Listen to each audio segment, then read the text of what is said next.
Oke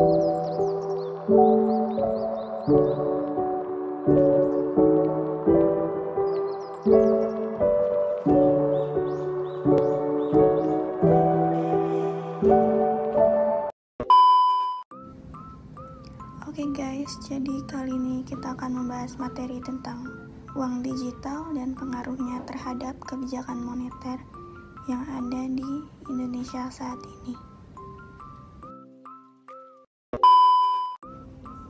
Sebelumnya, ada yang tahu nggak sih apa sih uang digital itu? Yuk kita simak sama-sama.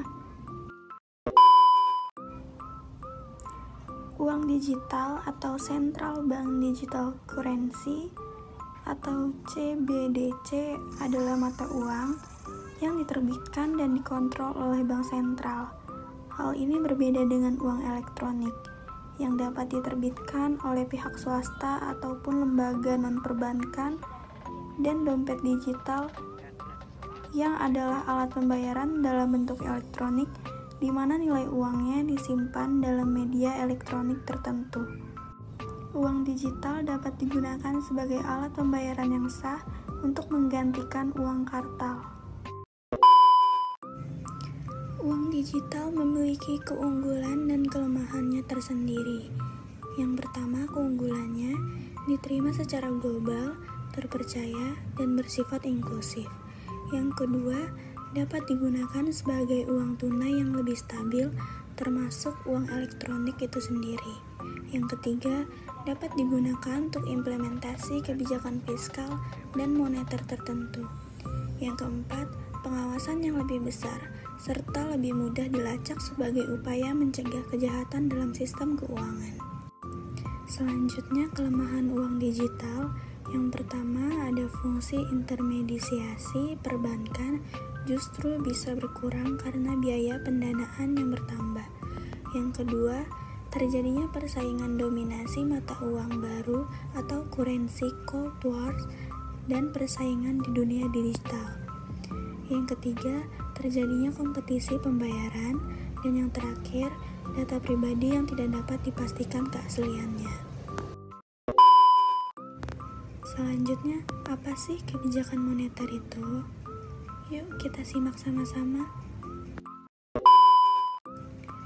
Kebijakan moneter adalah langkah-langkah yang diambil oleh pihak bank sentral untuk mengatur pasokan uang yang berada di sebuah negara dengan tujuan utama untuk menjaga stabilitas harga, mempromosikan pertumbuhan ekonomi yang sehat, serta menjaga stabilitas sistem keuangan yang ada pada negara tersebut. Selanjutnya, apa sih dampak-dampak uang digital terhadap kebijakan moneter yang ada di Indonesia saat ini? Dampak uang digital terhadap kebijakan moneter di Indonesia saat ini yaitu: pertama, modifikasi bentuk uang dan kredit tradisional. Uang digital dapat memodifikasi bentuk uang dan kredit tradisional yang mungkin akan memodifikasi teori dan kebijakan moneter di Indonesia. Yang kedua, mengendalikan risiko. Uang digital dapat meningkatkan pengendalian risiko terhadap stabilitas keuangan, pencucian uang atau anti-money laundering, pembiayaan terhadap terorisme atau countering the financing of terrorists, dan sanksi terhadap pelanggaran terkait uang digital tersebut. Yang ketiga, efektivitas batas bawah suku bunga. Uang digital dapat mengubah cara pemecahan masalah efektivitas batas bawah suku bunga. Yang keempat, inklusi keuangan. Uang digital dapat mendukung inklusi keuangan yang mungkin akan membantu pengembangan sistem keuangan yang lebih modern untuk saat ini. Yang terakhir, ada pengawasan. Uang digital dapat mempermudah pengawasan yang lebih besar dan lebih mudah dilacak sebagai upaya mencegah kejahatan dalam sistem keuangan saat ini.